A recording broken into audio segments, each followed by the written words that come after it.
Hi guys, this is Fernando Flores, your sales consultant here at Mitsubishi Kapag Santos, Tondo, Manila. Hi guys, welcome to my channel. For today's video, magre-review naman ako ngayon ulit ng Montero Sport GLS Automatic. Yan guys, keep on watching at tapusin niyo yung video na to dahil ipapakita ko sa inyo yung mga previous na idadagdag natin at kung ano yung mga pwede nyo pang makuha once na mag-avail kayo sa akin through in-house financing ng Montero Sport GLS Automatic.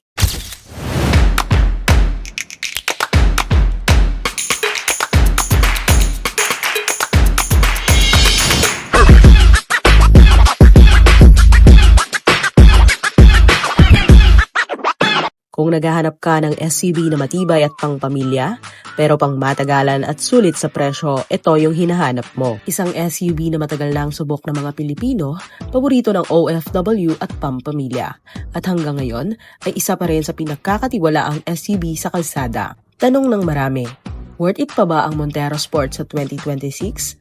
At ano ang pinagkaiba nito at bakit ito pa rin ang binibili ng karamihan? At hindi lang sa itsura at performance nagbabase ang Montero Sport. Pinatunayan na rin ito ng mga awards at pagkilala sa loob at labas ng bansa. Sa loob ng maraming taon, ang Mitsubishi Montero Sport ay patuloy na kinikilala bilang one of the best mid-size SUVs. Top choice ng family at OFW, awarded for durability, safety at value for money. Consistent bestseller sa SUV segment. Hindi madaling makakuha ng ganitong mga parangal, ibig sabihin lang nito, subok na sa kalidad, tibay at performance ang Montero Sport. Hindi ito SUV na uso lang ngayong taon, ito ang SUV na pinipili at binabalikan ng mga Pilipino. Una sa lahat, ang design ng grille ay bold at commanding. Hindi basta SUV lang ang dating, premium SUV ang vibe. Kapag lumabas ka sa kalsada, tiyak na mapapansin ka. Ang grille ay bahagi ng tinatawag na dynamic shell design ng Mitsubishi. Isang design philosophy na binibigyan ng emphasis ang proteksyon at performance. Hindi lang maganda, ito ay functional design na nagpoprotekta sa key areas ng sasakyan. Hindi lang para sa style ang grille, ito rin ang daanan ng hangin papunta sa radiator at engine bay. Mas maayos ang airflow kaya mas efficient ang cooling ng makina, lalo na sa traffic, long drive o pag-akyat sa bundok. Ang layout ng grille ay nakakatulong din sa aerodynamics. Ibig sabihin, mas smooth ang daloy ng hangin habang umaandar. Mas konti ang drag, mas efficient ang takbo ng sasakyan. Isa pang standout feature sa harap ng Montero Sport ay ang LED headlights. Hindi lang ito basta ilaw, may malaking advantage talaga sa bawat biyahe mo. Una, ang LED headlights ay mas maliwanag at mas malawak ang beam pattern kumpara sa traditional halogen bulbs. Ibig sabihin, mas malayo at mas malinaw ang nakikita mo sa gabi o sa madilim na kalsada. Perfect ito kung madalas kang mag-night drive or out of town. Ngayon, pag-usapan natin ang engine ng Montero Sport. Dito talaga nasasukat kung gaano ka-reliable at ka-powerful ang sasakyan sa araw-araw na biyahe mo. Ang Montero Sport ay may 2.4 turbo diesel engine. Hindi lang basta diesel, ito ay modern, efficient at kayang makapagbigay ng malakas na performance sa kahit anong kondisyon ng kalsada. Ang maximum power ay may 181 horsepower at 3,500 RPM. At ang kanyang maximum torque ay may 430 Nm at 2,500 RPM. At dahil turbo diesel, mataas ang torque nito. Ibig sabihin, mas madali siyang humatak mula sa stop, lakas sa akyatan, at smooth sa overtaking sa highway. At dahil ito ay diesel engine mula sa subok na Mitsubishi Engineering, matibay at pangmatagalan ng performance, hindi ka basta-basta mag-aalala kung sakaling tatagal ang biyahe mo. Ito ay may sukat na 18-inch alloy. Ang design ng gulong ay pang all-terrain. Ibig sabihin, kayang-kayang umarap sa iba't ibang klase ng kalsada, city streets at provincial road.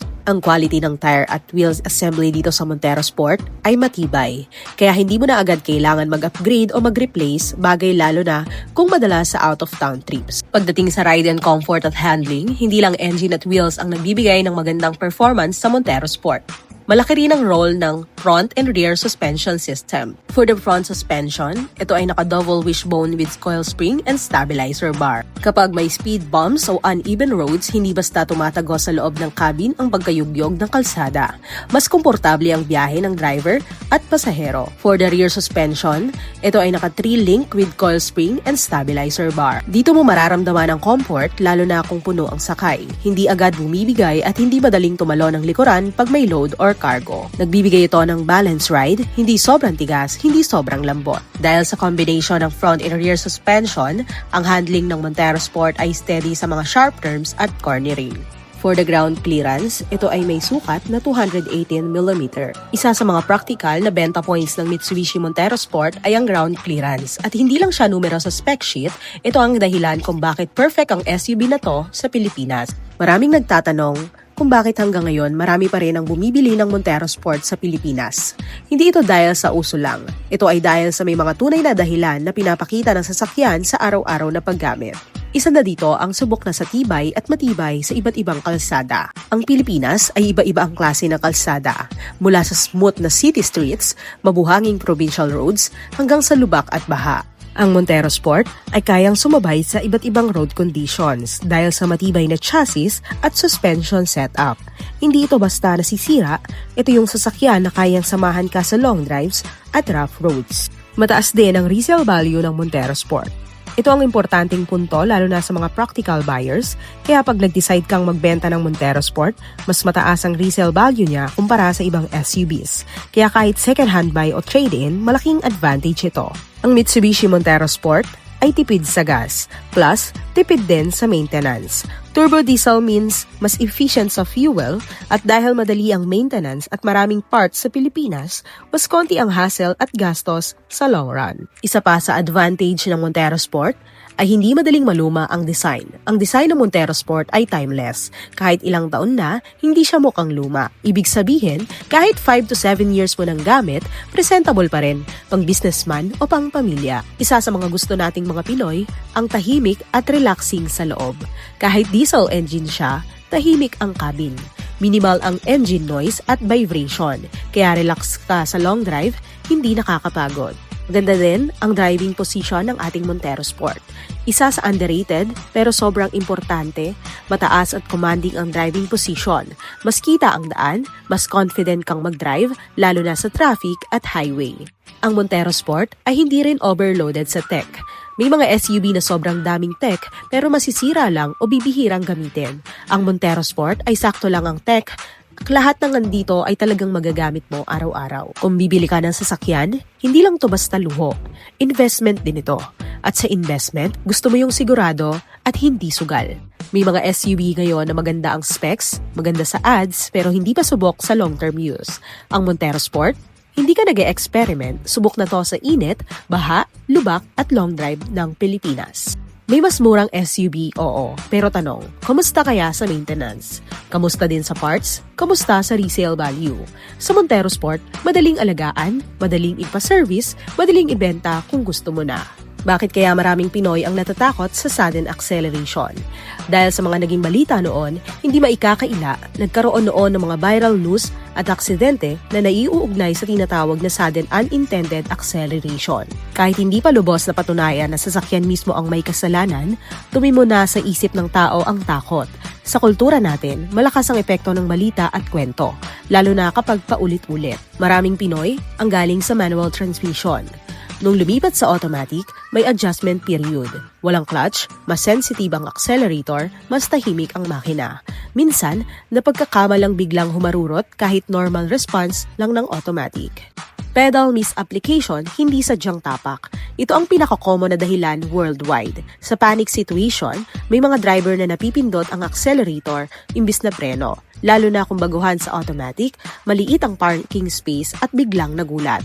Pero dahil mabilis ang pangyayari, iniisip agad na sasakyan ang may problema. Kulang sa driver education.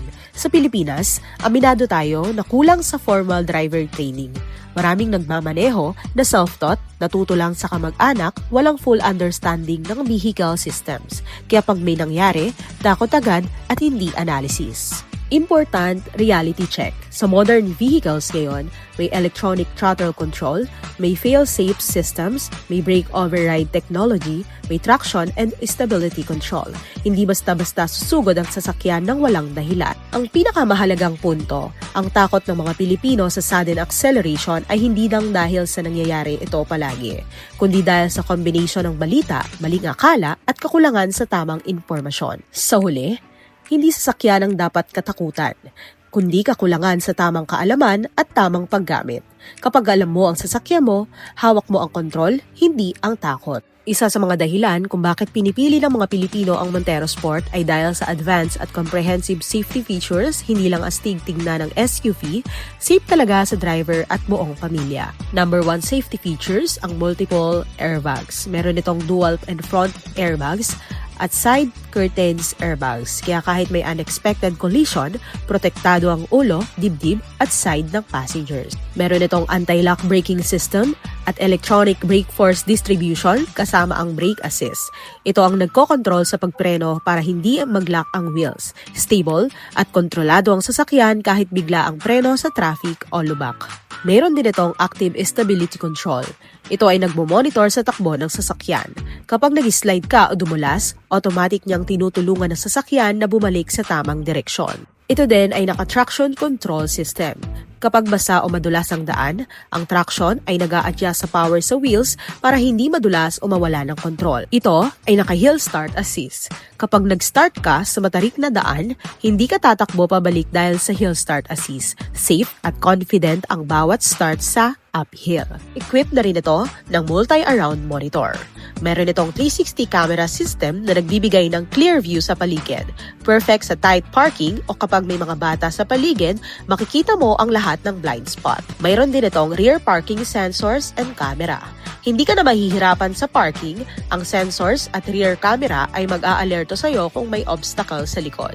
Ang Mitsubishi Montero ay nananatiling the best sa kalsada ng Pilipinas dahil sa pinagsasama nito ang matibay na performance, mataas na ground clearance at advanced suspension para sa kahit anong road condition. Hindi lang malakas ang makina at fuel efficient kundi komportable at tahimik ang cabin kahit puno ang sakay. Kaya swak sa pamilya at long drives. Kompleto pa rin sa safety features tulad ng airbags, stability control, traction control, at multi-around monitor para sa proteksyon ng buong sakay. Sa praktikalidad at halaga, madaling i-maintain, mataas ang resale value at subok na sa panahon. Kaya kahit ilang taon na, nananatili pa rin itong trusted at preferred choice ng maraming Pilipino. Montero Sport, hindi lang SUV kundi smart, reliable, at long-term investment. At yan, ang Montero Sport GLS Automatic. Isang SUV na pinagsasama ang matibay na performance, komportabling interior at advanced safety features. Hindi lang siya basta sasakyan, ito ay smart investment, pangmatagalan, kasama sa bawat biyahe at trusted choice ng maraming Pilipino. Kaya kung seryoso ka sa pagbili ng SUV, huwag magpahuli, Montero Sport na ang tamang choice para sa iyo at para sa pamilya mo. Maraming salamat sa panonood at huwag kalimutang mag-like, comment at mag-subscribe para sa iba pang mga car reviews at tips. Ay, sa umaga pa lang, ready na ako. Sisyan sa kamay, makina'y buhay na ako. Sa city man along highway, kampante ang feeling safe everyday. Diesel power, ramdamang lakas. Tahimik ang andar, ang smooth ng takas. Family ride o business move, sa bawat daan Montero approved. Pag-apak ko sa gas, tuloy